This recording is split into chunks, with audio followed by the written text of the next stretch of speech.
para nosotros como país es algo que está cada vez más en línea, cada vez estamos más presentes en el mundo con productos de economía creativa. Y tenemos la suerte que hoy nos acompaña Miguel Arenas, que es un experto en temas de innovación, Miguel fue jefe de división de UPI en ámbito de ciencia, tecnología e innovación. Y ahora está también en la misma división, está diseñando una energía sobre temas que tienen que ver con economía de la innovación. ¿Por qué es importante esto? Porque tenemos motivo para visitar a Miguel, y el otro motivo importante es lo que está haciendo Miguel. Está llevando adelante también un apoyo del común, está llevando adelante toda una iniciativa que tiene que ver con la promoción de todo lo que es economía creativa. El país comercial está avanzando, se está destacando en una película de obra que hace en el proyecto premiado en el evento internacional. Esto está dándole mucho más apertura, mucho más visibilidad, y hay que capturar el momento. Capturar el momento porque no solamente la parte cinematográfica, sino hay una serie de otras iniciativas que generan un ingreso para el país. El país necesita en el seguir creciendo, tenemos un plan nacional de desarrollo que quiere posicionar al país en el 2030 dentro de una economía avanzando hacia una economía de conocimiento y obsolescencia. La economía de conocimiento se basa en resultados de investigación, desarrollo e innovación. No podemos hablar de una economía de conocimiento sin hablar de estos aspectos. No podemos hablar de productos que tienen que ver con los resultados de investigación, desarrollo e innovación, si no hablamos de una inversión general. Y ahí es como país, todavía estamos muy retrasados. Los países es uno de los que menos invierte en investigación y desarrollo a nivel país, a nivel de la región, a nivel de la región, a nivel del 13%, mientras que el promedio de la región es de 0,3%. Y en innovación acerca de climas de la de empresas, también estamos teniendo muy poco en relación a todo lo que sea la región. Y si por otro lado miramos y decimos qué pasa dentro de las empresas, qué pasa dentro de las universidades, vemos que las empresas trabajan acá y las universidades de investigación trabajan acá. O sea, hay una dicotomía total que dice que todos los sectores tienen que especializar. Pero si hablamos de una economía basada en conocimiento, si hablamos de economía creativa, necesitamos vincular más intensamente estos campos. Y eso es algo que se hace solamente con una vinculación, con conocimiento, con un lenguaje común, y sobre todo con voluntad común. Cuando hablamos de voluntad política, no hablamos de voluntad partidaria. Política de la gran voluntad de hacer las cosas mejor, enmarcando en un camino que por lo menos fue el año pasado, que tenemos una meta hacia 2030, que tenemos más de 13 años, 12 años. Entonces tenemos poco tiempo en que queremos el cambio. Y los cambios no se dan muy bien. Entonces, es en ese contexto que la visita a José Miguel es muy oportuna.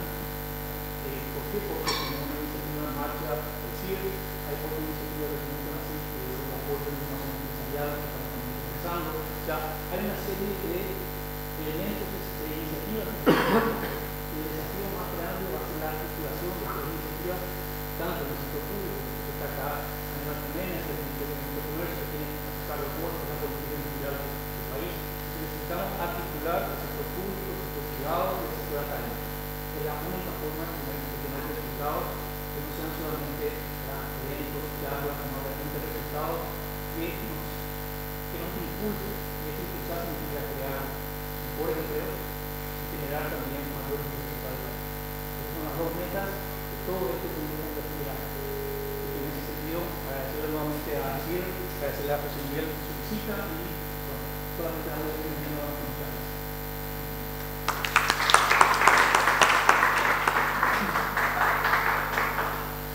Bueno, buenos días a todos y a todas, muchas gracias por la presencia. La verdad que ya no sé más bien y del híbrido que me da muy poquito pero sí nos quedó algo para decirnos a nosotros, por favor. No, bueno, muchas gracias por la presencia. Lastimosamente tuvimos un problema de agenda, en el sentido de que hoy justo se están tratando la ley de cine, la ley de medio de cine en el Congreso, y muchísimas de los legisladores, sobre todo, que querían participar en esta reunión, no van a poder hacerlo porque en este momento están reunidos decidiendo la ley de cine. Pero de cualquier manera, nosotros ya teníamos un compromiso con José Miguel de dar esta charla, y entonces nos pareció importante aprovechar la oportunidad, porque como dijo, y es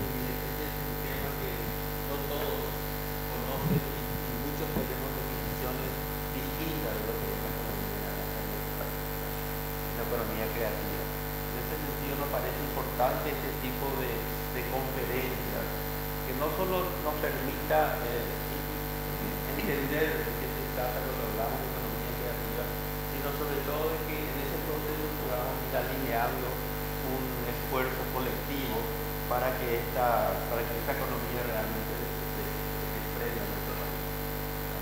Como ustedes saben, parte de este proyecto, o una parte importante de este proyecto, es justamente la construcción de un ecosistema. Un ecosistema que nosotros entendemos como un esfuerzo colectivo, un esfuerzo de generación de colaboración y todos los sectores para lograr un objetivo común que en un momento dado va a estar traducido en un plan estratégico para el país. ¿Por qué el CIDE está metido en esto? El CIDE es una organización de 30 años actualmente. Básicamente nuestra visión es gerenciar el desarrollo, promover, digamos, modelos de gestión que permitan un mejor desarrollo del país. En ese sentido, entonces, este era un sector que nosotros identificamos como un sector con mucha potencialidad, pero que estaba dormido. Estaba dormido, digo, porque hoy el tema del cine, el tema está realmente teniendo un impacto importante en el mundo. Y por una segunda razón específicamente también para mí, porque lo que nosotros observamos es que el sector del área, del área de economía creativa, a diferencia de otros sectores que es solamente generación de ganancias, de recursos, los negocios creativos siempre tienen un componente de bien común, siempre están orientados a resolver un problema social también, ¿verdad? Y eso se ve mucho en salud, que yo soy médico, en el sector salud, muchos de esos negocios como modelos de ficha, etcétera, etcétera, de pacientes o de cómo llevar la vacunación de los chicos, etcétera, son realmente modelos que aumentan, digamos, el impacto que pueden tener los servicios de salud en nuestro país. Y solamente en el sector salud, este modelo de desarrollo basado en la información informática, Internet, ha crecido 4 veces más en los últimos 10 años. Así que realmente esta economía que se basa en la inteligencia, que se basa en la capacidad de la gente de idear y de crear cosas, es muy importante. Y en ese sentido le invitamos a José Luis, que es una persona que tiene muchísima experiencia, él es especialista consultor del Banco Interamericano de Desarrollo, estuvo durante muchos años allá dirigiendo todo el tema de innovación y competitividad, y actualmente en su país de vuelta está dirigiendo un poco este mismo proceso a nivel regional y a través de la academia. Así que para nosotros es un lujo tenerle, muchas gracias por su participación y espero que esto sea el inicio de una serie de conferencias en el cual podemos ir realmente entendiendo de lo que estamos hablando de economía creativa. Muchas gracias. No, a ti. Gracias. Bueno, buenos días a todos. Primero que nada, muchas gracias a Conacit y Yacir por la invitación. Se escucha bien, ¿no?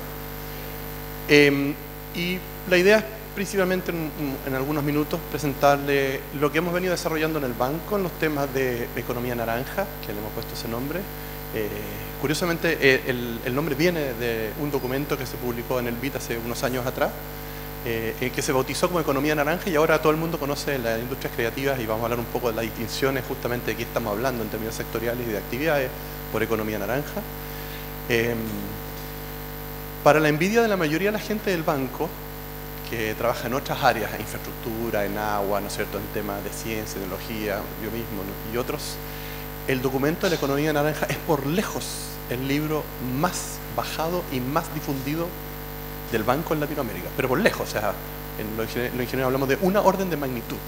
O sea, la cantidad de cientos de miles de veces que se ha bajado ese documento, y lo que muestra de alguna manera de que primero en la región hay un apetito por este tema.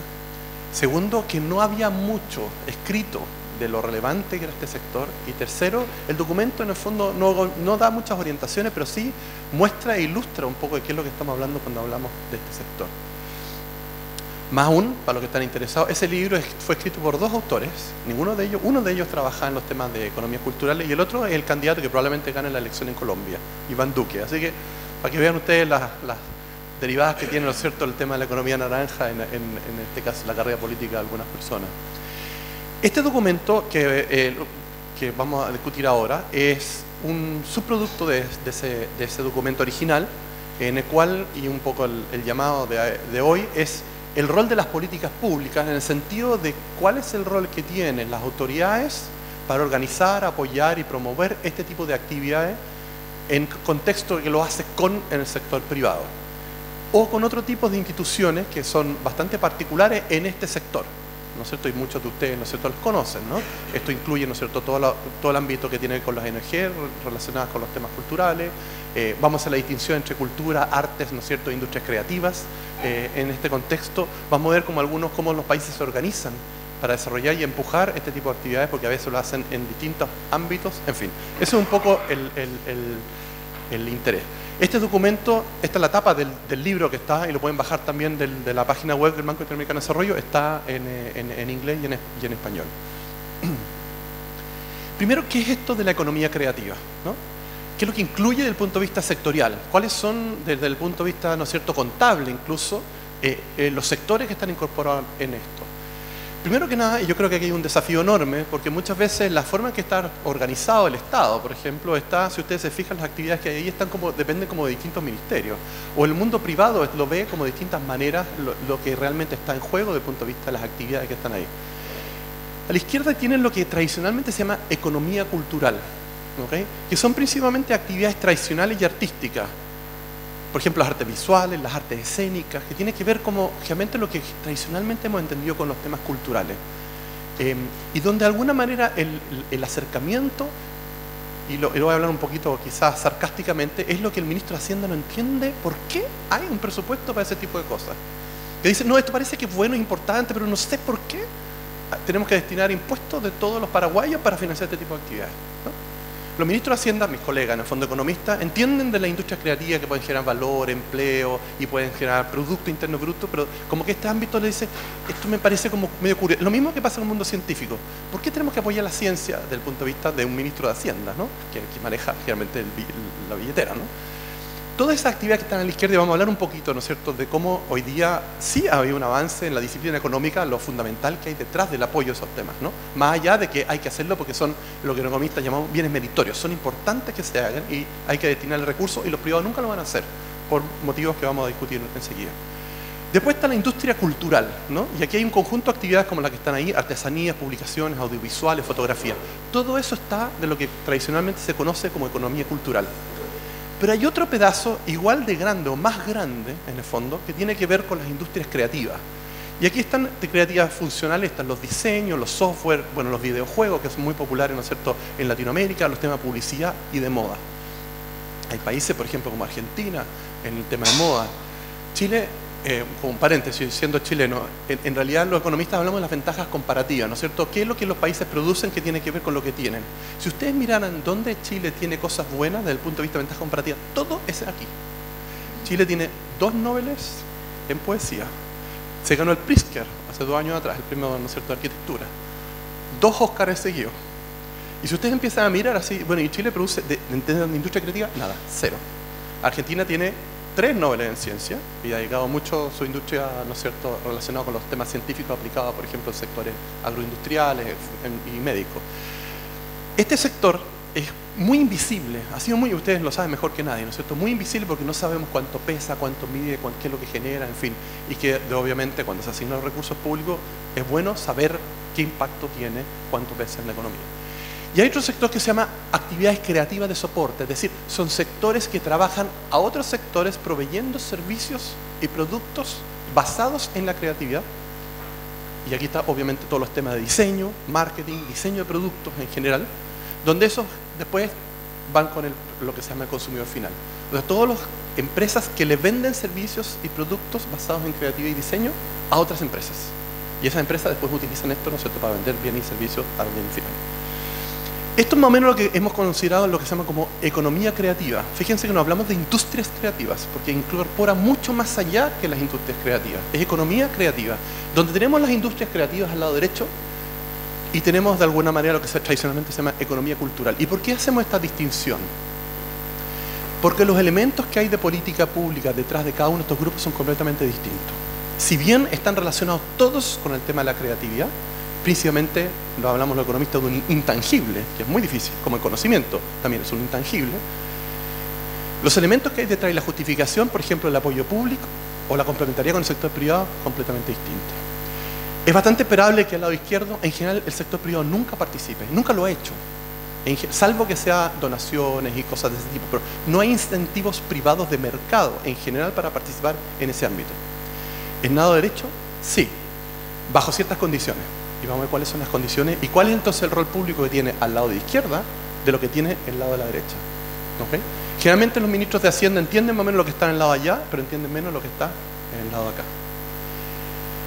Lo primero, en este contexto, entender cuánto pesa dentro de la economía, y estoy hablando como si fuera del ámbito más económico, este tipo de actividades. Y esto es muy importante, como les decía. Por ejemplo, Paraguay entiendo que todavía no tiene cuentas satélites relacionadas con esto. El primer país que lo hizo en el mundo es un país latinoamericano, es Colombia, de hecho. Y varios países lo han implementado. ¿Y por qué esto es importante? Porque a través del levantamiento de esa información uno puede dimensionar, desde el punto de vista, ¿no es cierto?, del tamaño en la economía, un sector, o los sectores que están incorporados, ¿no es cierto?, aquí. Por ejemplo, en el caso del mundo, 2.250 miles de millones de dólares, o sea, 3 puntos del producto están relacionados con este sector en el mundo. Uno de los países que este sector es más fuerte es Inglaterra, con toda la historia que ustedes conocen, asociada a la música, audiovisual, al diseño, etc. O sea, fíjense la cantidad, el tamaño, esto es el promedio mundial, 3 puntos del producto. Es una cantidad enorme. O sea, uno no sé que ustedes conocen la estructura productiva que tiene Paraguay más que nadie, ¿no? Pero 3 puntos del producto, esto es el promedio, en el fondo del mundo, es muy, muy importante, tremendamente importante. Fíjense, son 30 millones de empleos, 1% de la población activa trabaja en estos sectores, en promedio. En el caso latinoamericano, 124 mil millones de dólares, aquí baja en términos relativos, 2,2 puntos del producto está relacionado con este sector, aproximadamente, en los países que se puede medir. Esto es en términos de 2 veces el PIB de Uruguay, para que tengan una idea del tamaño, ¿no? Y genera casi 2 millones de empleos. 7% del empleo está ahí. Son números enormes, muy grandes. No estamos hablando, cuando alguien decía cuánto el gasto de investigación y desarrollo, ¿no es cierto?, en Paraguay, era el 0,17. Estamos hablando de esto aquí 20 veces más que eso. O sea, para que vean un poco el tamaño de lo que estamos implica. O sea, es un sector tremendamente grande, que incorpora todo lo que previamente. Pero uno de los grandes desafíos es entenderlo, medirlo, dimensionarlo. Y creo que ahí primero Latinoamérica tiene un desafío porque estos son datos que se sacan muchos de ellos indirectamente a través de los distintos sectores productivos. Déjenme meterme un poco a los temas más conceptuales que hay detrás de este sector, que yo creo que es tremendamente importante para entenderlos, de cuál es el rol y un poco la motivación de la discusión de hoy día de la política pública. Hay un sinnúmero de actividades relacionadas con la industria creativa, en el fondo, y la industria cultural en general, en la economía naranja, que tiene que ver con valor cultural y valor económico. Hay un sinnúmero de cosas, por ejemplo, con respecto al valor cultural. Y esto es donde se generan las tensiones, generalmente, ¿no es cierto?, entre lo discute un Ministerio de Hacienda con el Ministerio de Cultura, ¿no? Porque están viendo cosas distintas, ¿no? Por ejemplo, el tema del valor cultural está lo estético, la belleza, la armonía, lo espiritual, el contenido, lo social, lo histórico, lo simbólico. Sobre todo lo simbólico es tremendamente importante en este contexto, pensando un poco en la gráfica anterior, ¿no es cierto?, de las actividades que se llevan al lado izquierdo, pero también en el lado derecho. Pero también hay mucho valor económico, ¿no es cierto? ¿Por qué la sociedad está dispuesta a que hayan, por ejemplo, museos? ¿Por qué está dispuesta a que haya, ¿no es cierto?, que se mantengan tradiciones, la lengua? Ustedes son un país increíble que mantiene una lengua casi obligatoriamente, o por lo menos así era antes con el guaraní, lo que me acuerdo.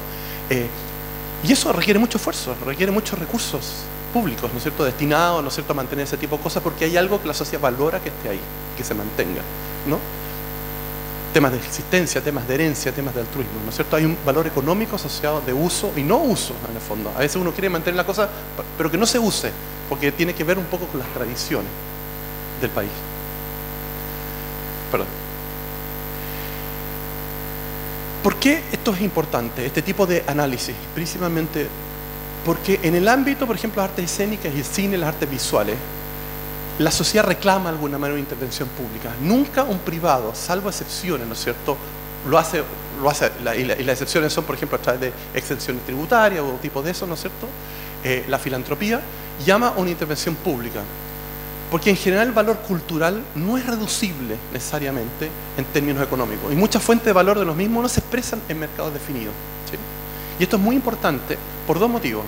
Uno, porque el ámbito no puede reducirse, eso es lo que le decía que los ministros de Hacienda le cuesta entender esta parte. Y otra cosa que es muy interesante, de que hemos visto de que la gran fuente de talento creativo a veces vienen justamente de estos sectores. Vienen justamente de aquellos que están relacionados con las artes visuales, las artes escénicas en general. Y por lo tanto la política pública en este ámbito generalmente, casi diría el 90% de los casos, está orientada al estímulo de la producción, es decir, ir a apoyar directamente a quienes están produciendo esto. Esto es el apoyo público que hay, ¿no es cierto?, ¿no es cierto?, a los teatros, a los grupos de danza, tanto a nivel de las universidades como en temas independientes, en fin, ¿no? Son generalmente subsidios directos e indirectos y está plenamente justificado por el valor cultural que tienen, ¿no? Y la idea, en algunos casos, lo que se hace es estimular la participación, es decir, cómo la gente llega y acude. Hay países muy interesantes, por ejemplo, Brasil tiene un sistema de apoyo por el lado de lo que llaman técnicamente la demanda, lo que se llaman vouchers de cultura. O sea, la gente tiene la posibilidad de usar estos instrumentos, precisamente es un apoyo financiero que descuenta el acceso a un conjunto que ellos deciden, a un conjunto de oferta cultural. Pero cuando el foco de la política pública está en la creación de valor, ¿okay?, el nivel de las industrias bien definido, aquí estamos hablando de otro animal, completamente distinto. Y aquí sí uno puede empezar a pensar de que el mercado puede ser un espacio donde efectivamente las industrias creativas, en este sentido, operan. Vamos a ver que no lo hacen y no ocurren espontáneamente. Los tamaños de las transacciones y las actividades realmente es menos de lo que la sociedad le gustaría que pasara. Y se están perdiendo quizás oportunidades de ventaja más que comparativa competitiva. Y el rol de la política pública aquí es distinto. Igual de importante que el anterior, pero diferente. Está clara la distinción entre los dos ámbitos, ¿no? ¿Sí? ¿Por qué esto es importante? Porque generalmente aquellos que vienen del mundo de la cultura y las artes es el equivalente de lo que viene del mundo científico. Es decir, esto es fundamental para la sociedad, hay que hacerlo, son bienes meritorios, tienen simbólico, tienen historia, etc. Usted, señor ministro de Hacienda, estoy exagerando el punto, tiene que asignar recursos y además aumentarlos sistemáticamente desde el tiempo. ¿Y por qué? Y dan los argumentos en esta línea. El señor ministro de Hacienda, que es un economista realmente cuadrado, igual que yo, mira para el lado y dice, ¿cuál es el retorno social de esto? ¿Cuál es el impacto que tiene el producto? ¿Cuánto generan empleo? Etcétera. No, ni siquiera tengo información para levantar esto. Pero hay una como... Y además el sector es el mismo, es el que empuja esto, ¿no? Y cuando cae el presupuesto son los que van a la calle y protestan, etcétera. Lo mismo que en el mundo científico, lo mismo del mundo que viene a las culturas artes. Estoy exagerando un poco el punto para que vean un poco donde quiero llegar. Pero existe este otro, ¿no es cierto?, las industrias creativas que operan como cuasi mercados, en el fondo, ¿no? Pero también está poco desarrollado, porque un ministro de Hacienda lo entiende, pero dice, bueno, ¿y por qué no está funcionando como debería funcionar? ¿Por qué no tenemos más escala de esto? Si hay tantas ventajas, etcétera. ¿Y cuál es el rol de la política pública en ese contexto? Y lo que quiero empujarlo un poco en ese contexto, y está menos desarrollado, es cuáles son los instrumentos que de alguna manera pueden promover este tipo de actividades, ¿no? Entonces, en ese contexto, ¿por qué es necesario el apoyo público? ¿Okay? Y de nuevo, la respuesta que vamos a tratar de dar acá no es porque es bueno, no es porque se tiene que hacer, no es porque esto genera historia, símbolo, ¿no es cierto?, viene de uso, viene de no uso, en fin. La idea es principalmente utilizar, y esto es una estrategia que en algunos países ha resultado, es usar los argumentos que generalmente usan los ministros de Hacienda, no los ministros de Cultura. ¿Me siguen? Es decir, es como usar, en Chile decimos como curarlos con la propia chicha, ¿no? O sea, ¿a usted le gusta usar? Bueno, vamos a usar los mismos argumentos que usted hace para los temas, los puentes y los temas de justificación de otro tipo en este contexto, ¿ok? ¿Y por qué el Estado porque no es el Estado al final, es el impuesto que ustedes mismos pagan, en el fondo que lo administra el Estado, se tiene que destinar en parte para este tipo de actividades que tienen costo alternativo, en fin. Lo primero que nada que hay es que en general, al igual que en el ámbito científico-tecnológico, los elementos que están detrás de sectores de industrias creativas tienen la característica de lo que se llama técnicamente un bien público. Es decir, es muy difícil cuando uno desarrolla un tipo de actividades creativas, es muy difícil en las etapas tempranas inhibir que otro de alguna manera no lo pueda usar. Es un bien cuasi público de alguna manera. En economía hablamos que no aplican dos principios, el de la exclusión y la rivalidad en el consumo. Técnicamente, rivalidad en el consumo quiere decir, si yo me como una manzana, evito que los otros se coman la manzana. Bueno, es medio raro que estemos dos comiendo la misma manzana, ¿no? Eso es de rivalidad en el consumo. Una característica que tienen los productos y servicios que generalmente en la etapa temprana de industrias culturales, en la cultura en general, es que el que yo lo desarrollo no evita que otro también lo pueda estar usando al mismo tiempo. Por eso los temas de derecho de propiedad intelectual son tan importantes en esto, ¿no? Y segundo, el principio de exclusión. Naturalmente yo no puedo excluir a otro, en el fondo. Esto es como el caso de la plaza pública, es exactamente lo mismo, ¿sí? Entonces, por ejemplo, esto es una donde yo soy de allá, de Valparaíso, en Chile. Claro, todos estos son bienes públicos. Alguien tiene que pagar por la pintura de las casas, ¿se fijan? Porque le doy algo a la ciudad, un color, una estética, una historia, que la hace atractiva desde el punto de vista, por ejemplo, de turismo. Pero la pregunta es, ¿cómo lo hago para que cada una de las personas pague de su bolsillo pintar la casa? Y bueno, el tipo no se apropia, de alguna manera, de ese beneficio. Porque mi casa está bien, estéticamente es bonita, pero en realidad los que ganan acá son los que restaurantes, los que tipos que están encargados de la empresa de turismo, etc.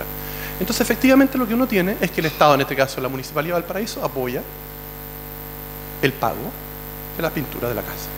Yo me beneficio porque me mantiene mi casa en el fondo, pero además genera un bien público. ¿Cuál es? Que esos colores hacen que sea súper atractivo, ¿no es cierto?, el lugar.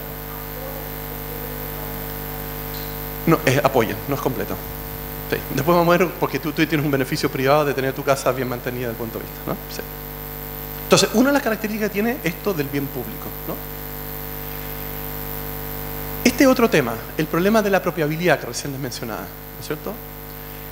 Lo que tenemos ahí, en el fondo, es una silla que cuesta $450 en Amazon, ¿ok? O costaba $450. Y el que tiene al lado ahí es la copia china de la misma silla, y ustedes ven exactamente igual, que vale $19. ¿Okay? Obviamente lo que pasó es un tema de diseño que expiró, ¿no es cierto?, la protección. Y después se hizo, porque los materiales no valen $450, se pueden imaginar. Y esto ocurre mucho en la industria creativa. Es una característica propia de que es muy difícil y donde los temas de derecho de propiedad son un mecanismo, en el fondo, para proteger las ideas y la creatividad de algunos. Es el equivalente, ¿no es cierto?, a lo que en las patentes que se utilizan en el contexto de la innovación.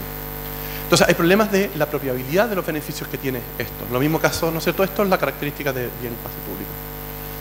Otra característica que es tradicional en la industria creativa, y ustedes lo conocen, que desarrollar una película. Da lo mismo en realidad cuando yo tengo copias de la película. Hacer la primera edición de la película es tremendamente costoso. Hacer el primer long play en nuestros tiempos, el cassette, ¿no es cierto? El primero es muy difícil. Mucha inversión, mucho tiempo, muchos recursos. El costo marginal de hacer la primera copia es casi cero. ¿Me siguen? Que es distinto a los autos. Cuando uno hace autos, hace el primer auto, cuesta mucho, pero después cada auto en realidad es costoso, porque tiene mucho material y muchas cosas, ¿no? Pero una copia de una película, una copia de una música, el costo marginal es casi cero.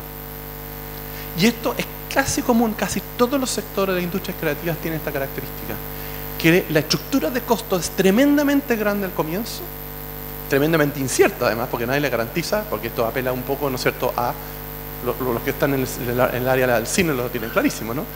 Se comen las uñas el día del estreno de la película, ¿no? A ver si le gusta a la gente o no le gusta a la gente. Además, es muy difícil caracterizar la demanda, ¿no? Pero tiene esta característica de que los costos son muy grandes para el desarrollo de la primera unidad y el costo marginal para el desarrollo de la segunda es cero, o literalmente cero comparativamente a la primera.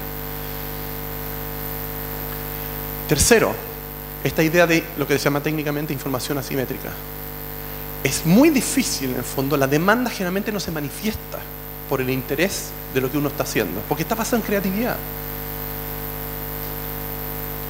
En otros sectores, cuando uno tiene una historia, por ejemplo, asociada a los automóviles, uno sabe más o menos las características y los beneficios, las cosas que tiene. Por ejemplo, en los computadores tiene que ver con la velocidad, que sea estable el sistema, etc., ¿no?